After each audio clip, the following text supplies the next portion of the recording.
Well, today I wanted to share an unpopular opinion about Bridgerton. I don't know if you watch Bridgerton, and if you do and you really enjoy it, I can completely understand why. Because now I am a fan of Bridgerton. Now, and this is very recent, because for the first two seasons, yeah, for the first two seasons, I was not feeling it at all. And I'll tell you why. And it still kind of bothers me. Okay, first of all, with Bridgerton, I think that the set designs, the costume designs are beautiful, and the actress who plays the queen, she's hilarious. There's so many good things about it. There are a lot of good actors in it. Um, yeah, there's a lot of beauty there, and I like that it's so diverse. I really appreciate that as a person of color. So yeah, that's nice. However, when I first saw it, I was like, oh hell no.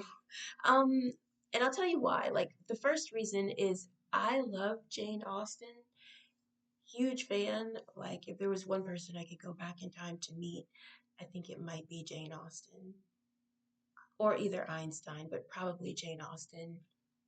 Um, so when I see something that smacks of Jane Austen or trying to be like her, but it's not hitting the mark, including my own writing, because I have tried and I've failed. It just makes me sick to my stomach because she is like almost writing perfection. And when someone tries to copy her and they're way off the mark, it's really bad. So I feel like the writers, this goes into the next reason why I hated Bridgerton was the writing. There were some lines of dialogue that I felt like it was literally lifted from my favorite Jane Austen novels. I can't think of any examples right now, but it was a lot of the like specific examples I can't think of. But there were a lot of instances in the lovers to haters relationships on Bridgerton, which seems like that's almost every relationship on that show. A lot of the dialogue was very similar to the lovers to haters, like between Elizabeth and Darcy in Pride and Prejudice. It seemed like the same thing, the same kind of dialogue was in Bridgerton, except it was bad. Like Jane Austen's dialogue was so smart. Like there's so many layers to everything she has every one of her characters say. And all of the lines, I guess you could say, in her novel, whatever character speaks them, the lines would not the lines are very specific, like they're tailor made for that particular character. In Bridgerton, I just felt like I never, I guess the best way I could describe it was that I was never taken out of my reality and put into a romance that I really felt in my heart.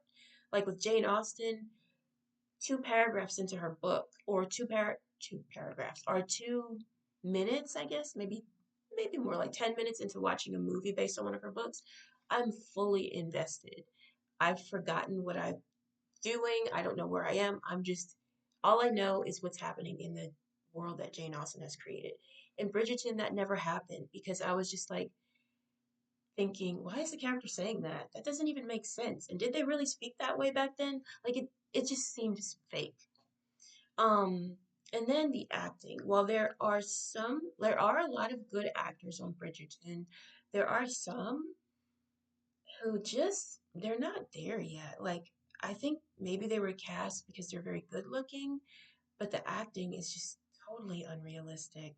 Um, yeah, I just I wasn't believing any of it. And then when it came to the Bridgerton brothers, they all kind of looked the same to me, so I kept so I kept getting them mixed up. I was like, wait, didn't we just see that one sleeping with that woman and now we're seeing this one with this woman? And sometimes it would be the same brother and he's sleeping with a bunch of different women, but more often than not, I was getting the brothers mixed up because they all looked alike.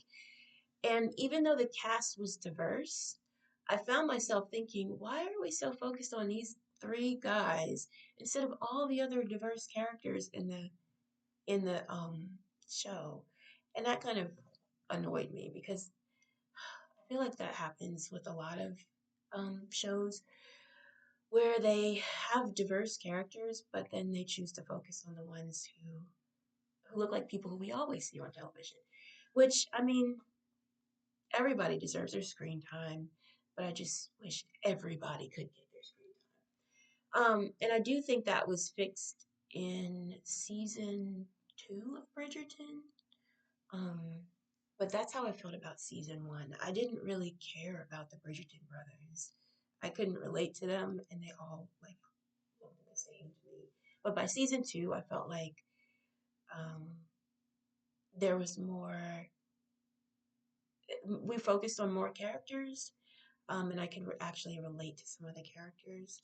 Also, a big change of heart came when the producers released Queen Charlotte. That there are so many good things about that show that I don't even know where to begin. But that completely changed my take on Bridgerton because I was like, okay, Queen Charlotte, this is amazing. Like, this is some of the best television I've ever seen. So maybe I should go back and watch Bridgerton just to get a little bit more of Queen Charlotte's story. So that was my gateway back into Bridgerton, where I was like, okay, I'm not feeling everything here, but I'll tolerate it. Just that what do you call it? Series? I don't know if it's a series, but whatever. Spin-off maybe. But yeah, and the things that I think were really great about Queen Charlotte, if you haven't seen it yet, is unlike the first season of Bridgerton, unless I'm missing something, this is just my opinion. Unlike the first season of that one, in Queen Charlotte, real issues that affect that continue to affect people today in a deep way were addressed, such as mental health, societal, gender, and racial discrimination. And the show touched on all of those things with grace, with realism, and it just had a lack of cringe. It was very, it was addressed just perfectly. Like, I wish I could write the way that the writers, let me rewind and say that again. I wish that I could address those topics in my books the way that the writers address that in Queen Charlotte. Because I feel like when I write, I've been told I tend to kind of beat people over the head, beat readers over the head with my opinions about like discrimination and gender roles and things like that. And I don't want to do that, but I don't know how. But the writers whoever wrote Queen Charlotte, they did such a perfect job. Like, I don't think anyone, no matter what their skin color or background was, would feel left out or hurt when they watch that. And even someone, if someone struggled with like mental health issues, that was a huge part of the show, a huge part of it. But it was addressed with such respect that I don't think most people who maybe struggle with the same thing one of those characters dealt with would feel disrespected or down when they're watching it. In fact, it might make them feel, I don't know, a little uplifted. Um, because although I don't struggle with mental health, I do have lots of other health issues. And so, in a way, I could kind of relate to the character who struggled with that, and it made me feel a lot better. So, I just think it was so beautifully written, and that's what made me want to watch Bridgerton. So, if you're looking for something good to watch that's sort of, what do you call it? A period piece? Not sort of, it definitely is a period piece, but with a, I'm not sure how you would categorize it. It's like a different, if things had gone different in history, this is how that era in um, world history would have been. So if you feel like watching something like that with romance that isn't cheesy and that also tackles real issues, Queen Charlotte is definitely a good show to watch. Also, to leave you probably in tears, but happy tears by the end of it. Um, and then maybe something a little lighter, but kind of fun and with lots of sex scenes is Bridgerton. So yeah, I'm okay with Bridgerton now. it's grown on me. So this was another completely pointless video. Thank you for watching it. Have a good day.